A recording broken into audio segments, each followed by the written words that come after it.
आसीब बोली तमे आसीब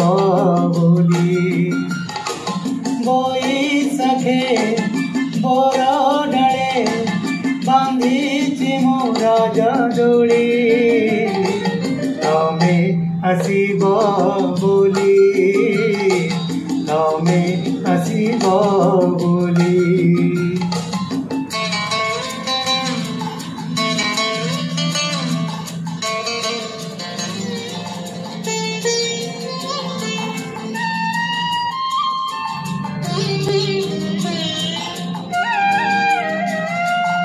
सजड़ा घर को मोर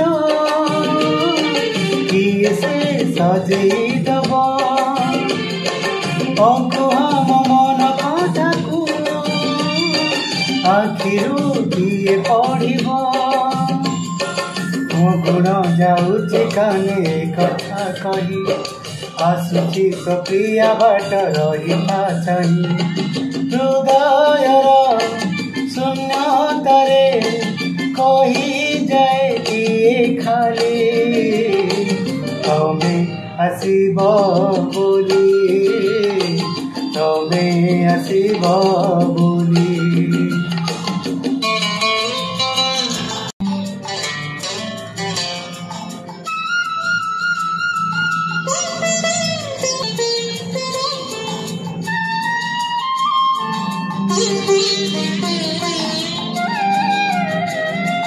अबुझाए मन को मोर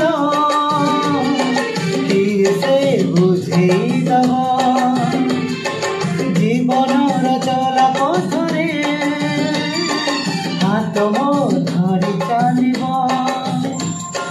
समय गड़ी जाऊँची भावुच कहीं शेष बीती आगकू नहीं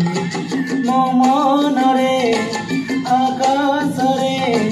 इंद्रधनु जाए खेली तमे आसीब बोली